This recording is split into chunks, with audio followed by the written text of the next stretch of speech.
Leads are easy, conversions are hard, but most ad campaigns die not just from bad clicks, but from what happens after the click. Today's guest has built AI systems that fix that fatal gap, turning ad dollars into real, repeatable revenue.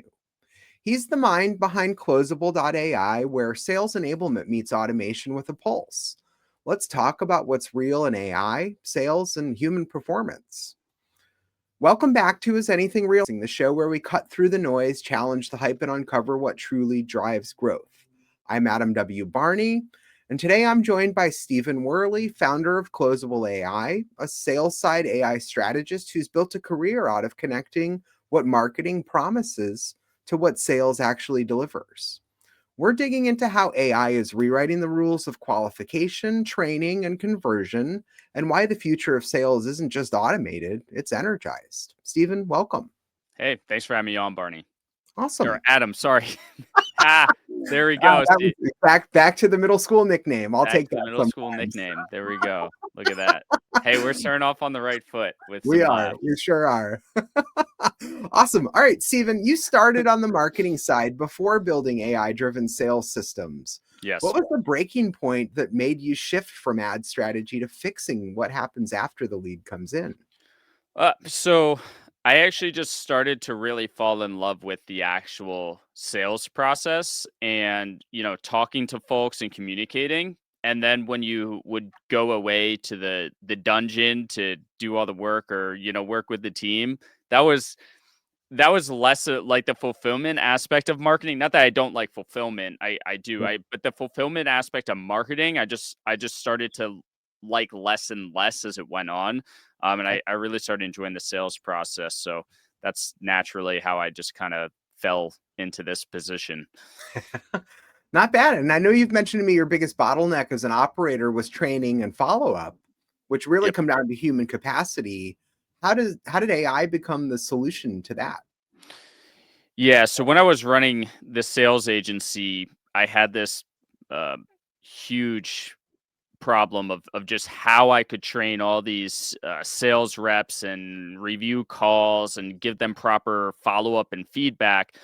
So it came down to the point where I was like, well, it's time to start using AI, right? And I created a call review custom GPT. Took me some 30 plus hours with mentorship the first time, like just really diving into AI. I Yep. have a background in computer science and stuff, so like I've taken an AI class in college Yep. like years and years ago before AI was what it is today. But now that we're here, like generative AI and whatnot, it required some refreshing learning of some new Mhm. skills too. Yep.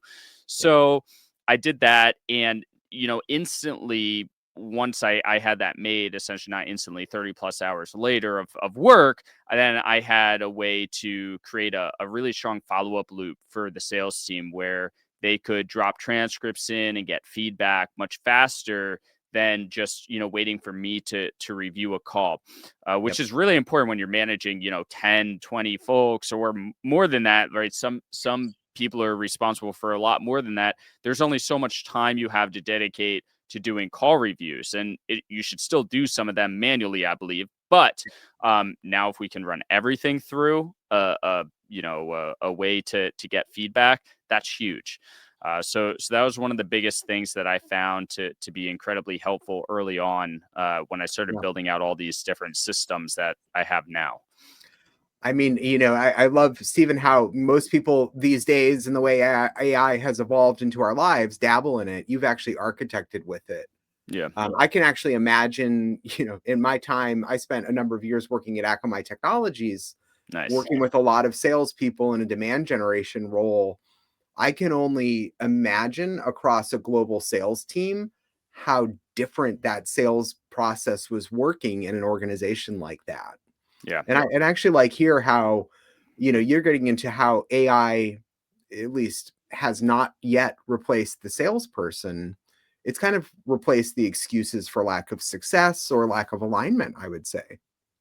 Yeah, I think that's one great way to put it, and it's enablement, right? Like that's what it is. It's AI enablement within the sales process to help augment a salesperson to like you said, perform better, Right. but, be more efficient and, not forget, certain things that you have to follow up on and things of that nature. But also, level of just self-improvement, which, I think that's always existed. Like salespeople generally want to get better and do better.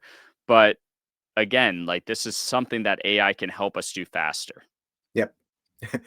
I think it would be funny in the future of Closable if you start having a quota attributed to Closable AI, right? Yeah. That would be incredible. But so many marketers I've seen over the years stop at the SQL, and you Mhm. live in what I've called the conversion canyon, where momentum dies or multiplies. What really do you think happens in that gap? Yeah, I think there's a lot that there's this stage that we all put in our pipelines called follow up, and that's where I think a lot of deals go to die. So they live there and they exist, and it like in Lion King becomes like the dark side. You don't go to where the shadows are, right? Right, Don't go there, Simba. And it's just it's so difficult because one, it's a relatively uh, easy fix. It's not that it's that hard. It's just that we're not doing simple things. So, mhm, AI aside, I think the one thing that anyone can do, and if you're listening to this and you're wondering what can I do, like five yep, minutes after the show, go on your CRM, add a next action item and next action date within your and if you do that for each deal and there's a reminder that pops up, you're good. Now, I use AI to help assist with that yep, aspect, which I think is huge. So the difference to me, comes into a lot of people have the conversation and then it's like, okay, well now they need to make a decision, right? I have a salesperson that's done my job. My yep, job's completed in their heads and they just need to make a decision. And it's right, like, oh, that person's never going to decide or they're just going to ghost me or they're just price shopping or whatever the excuse is that we tell ourselves in sales. Sometimes it's true, right? I'm not right, saying none of the time it's not true, but we have the ability now to really analyze what happened in that sales conversation quickly and create very unique type of assets and follow-ups to send off to these prospects to get them across the line or show that yep, this we really care. And this is the huge human in the loop. Let's use AI to augment, not replace. right, And when we do that, now all of a sudden we're outpacing what any other rep is doing in any other company, at yep, least for a window here, right? Like in right, in the future, this will change, but there's a window right now where I would say mhm, less than 10% of reps are doing this, and probably significantly less than that. It could be 1% of reps. I don't right, really know. I don't have a right, good data point, but I know for a fact that no way 10 to 100 are doing it or 1 in 10 are doing it.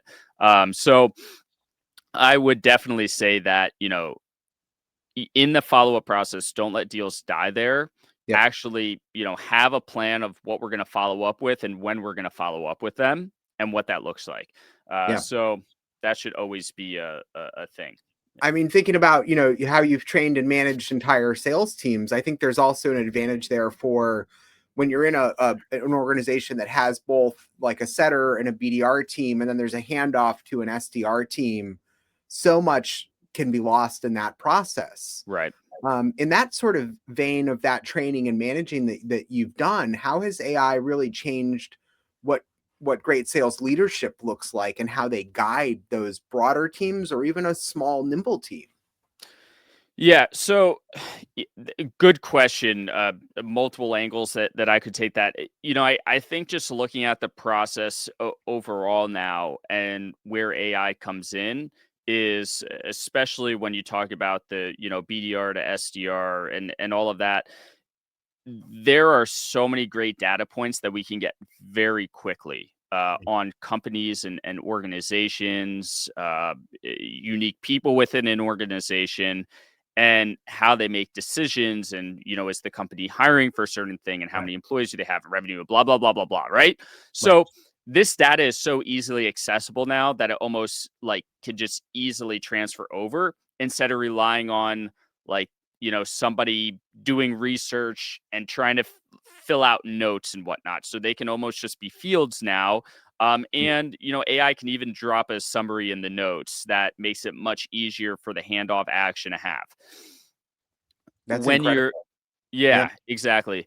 And when you're looking at the comparison of a larger versus smaller team, I think it comes down to understanding, and we talk about this in marketing a lot. I'm sure you have talked about it. It's like what got us here won't necessarily get us there. What got us to six figures a month isn't what's Yep. going to get us to seven figures a month, and it's not what your 6 to 7 figure business isn't going to get us to an 8 figure business, 9 figure business. So it it's very similar with sales. When you are a smaller team, you have more ability to be quick and do more slight manual type of actions and Yep. require a little bit more from someone.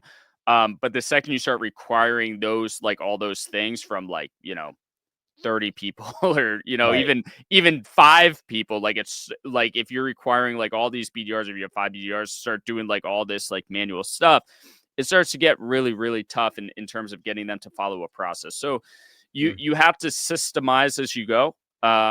So in the role of a smaller team, I would say the responsibility falls more on, hey, let's make sure we're just doing a process right and getting what we need to bring revenue through the door in a way that makes sense. And Yep. then once that team's like starting to operate in a capacity that is positive, right? Like good revenue coming in, good profit lines, things of that nature, good close rates, all of that. Now, where can I start to systemize this Yep. before we start growing?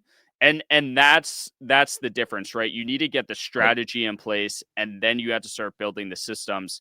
Right. And if you build the systems before the strategy, like who knows that that system's going to work for that sales team or that sales process Right. and that industry. So I think you just have to be really knowledgeable of where it's at and make sure that you understand that first, right? Right. So it's like, hey, what can we do to lead success right now to get it down the line? If Right. you're already in a big team that's not performing, well, that's where things get a little bit more difficult, but you can certainly start analyzing data at a high level to figure out where you can start getting the quick fixes and then Right. rebuilding whatever needs to be rebuilt. Right. And I mean, part of this also is, there's it, taking it a little further outside of just the sales lens, there's a handoff between marketing and sales. Yeah. That shouldn't be a finish line. It's actually an opportunity. And I've always viewed it as a feedback loop. Yeah. It should be a conversation that happens back and forth. When AI systems come in, I talk a lot about energy management, leaders protecting their capacity. Where do you see human energy fitting into a sales process that's increasingly automated? Yeah. So human energy fitting. Can you just explain that question? I have an idea, but I want to make sure that I answer in Right. the way that you're looking for here. So personal energy that we all have, even Yeah. as salespeople, right? The energy that we bring to the table on a day-to-day basis. That's kind of what I mean. How does that human energy get amplified through using automation, or how does it help enable that Yeah. human energy to come more clearly through in the sales process? Right. So again, I think where we're at right now is no one's ready to be sold with AI. But maybe a very, very select few individuals would be willing to be sold by AI.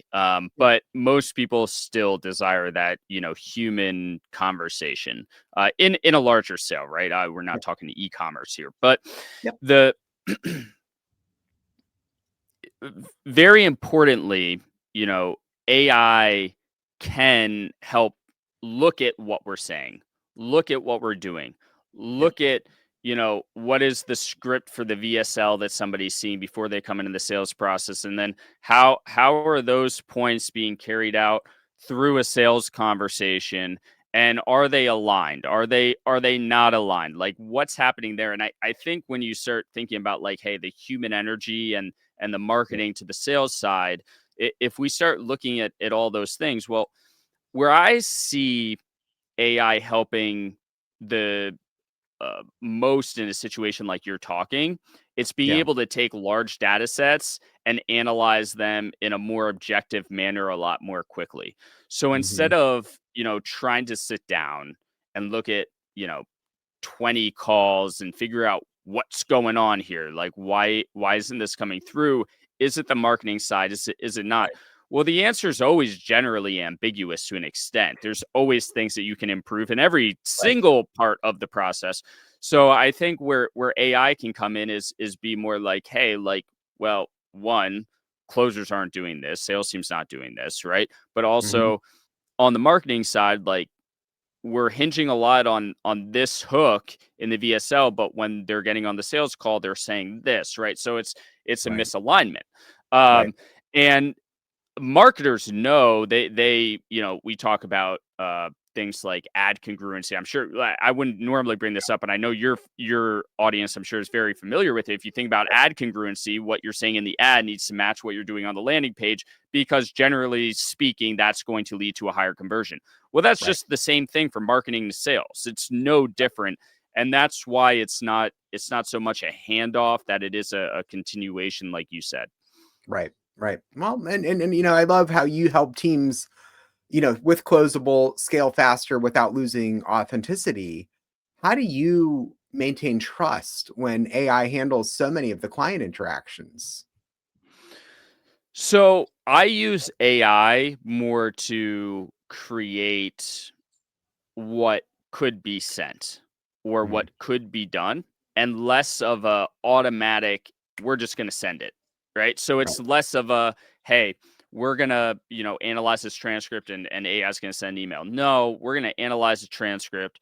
AI is going to draft an email, send it directly to the sales rep, and they're going to decide whether it needs to be edited or whether it needs to be pushed forward.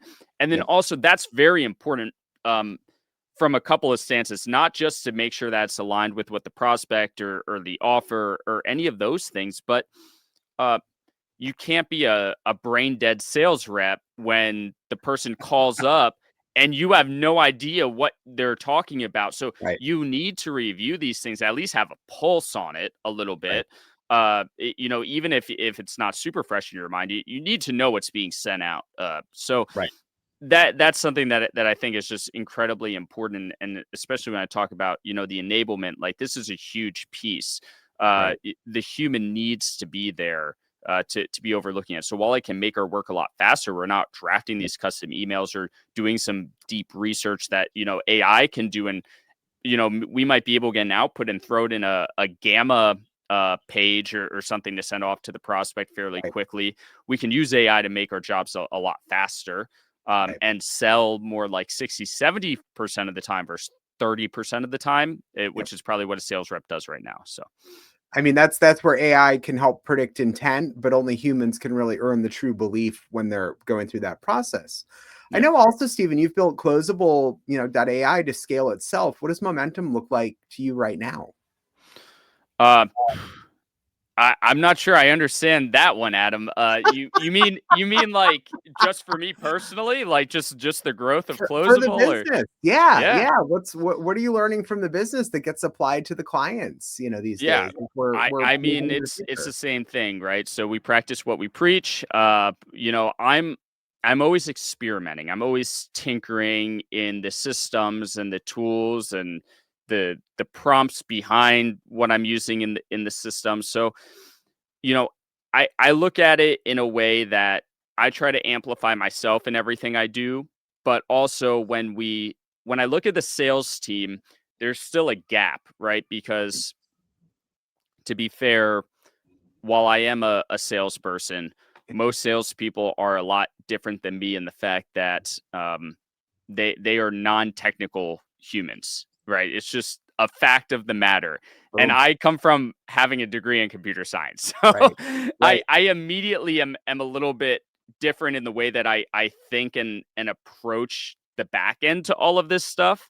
Yeah. But that was a hard learning curve for me. So while I always tinker stuff on my own, I'm always hesitant in practice what I'm doing with other sales teams, because my goal is always how simple can I make it for a salesperson to become more effective? And that's I used to have people go in different systems. Now where, let's send them a Slack message, Yeah. right? Like let's use like AI and integrations to send a Slack message instead of forcing them to log into some separate CRM to do stuff. So it just let's simplify. So Yeah. that's the difference, but also the similarities. I'm always trying to improve the system, how we're looking at it, types of responses, how we're training it, how we're uh, taking all the conversation history into account when responding to a prospect, things of that nature. Uh, yeah, So let's in this lens of, the future of sales isn't AI versus humans, it's AI for humans. Let's, last question. Let's fast forward 5 years. What's one thing you think will still not be real in paid advertising or AI driven sales? what's something that won't be real? I will say I still don't think we're gonna be ready for, the robots to sell to us in general. I just don't think it's gonna be there. Um, I mean, could you imagine, Adam, like just like your automatic like your phone, whatever it is, glasses, I don't know, device without a screen maybe that's just making decisions on your behalf every day of what you purchase or and don't purchase, and like to an extent, like I guess like the way that grocery stores order, stock, but like Ooh. outside of that, like in terms of our personal lives, I think that humans still got to be there. Yeah. Yeah. Maybe I'm wrong. I could be wrong on this. I'm very bullish on AI. I'm Yep. not I'm not bullish on people wanting to be sold by AI. I think there's going to be just too much skepticism throughout the whole thing. So, That's a great point. Stephen, this was phenomenal. You're bridging a gap that every founder feels, but few can fix. Before we close, where can listeners find you and learn more about Closable and connect? yeah, absolutely. So definitely feel free to connect with me on LinkedIn. Stephen Werley there. Stevens with a V, Werley. And also you can hit me up on my website, closable.ai, and should be pretty much easy. Those two spots, easy to find me. And yeah, Adam, I appreciate you having me on. It was a Awesome. great conversation. So Awesome, Stephen. What really hit me in this conversation is that the real ad optimization starts after the click. AI can automate training, scoring, follow up, but it can't automate that energy we talked about or that trust or the curiosity. for sure. So, Stephen, paid ads might fill the funnel, but human energy still closes the deal, and that's what's real. Absolutely. Awesome. Well, thanks for tuning into Is Anything Real and Ping. If this episode sparked ideas, share it, leave a review, and join us next week as we keep pulling back the curtain on what's real in growth, leadership, and the evolving world of AI. Until next time, plug in, power up, and keep finding what's real. But Stephen, thank you very much. Thank you.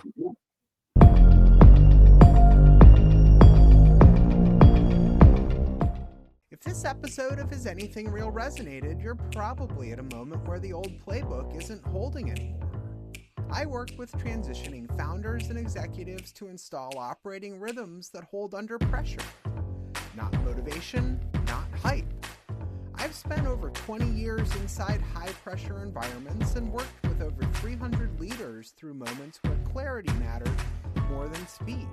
If you want clarity you can actually rely on, book a foundation call at adamwbarney.com. Clarity over chaos, always.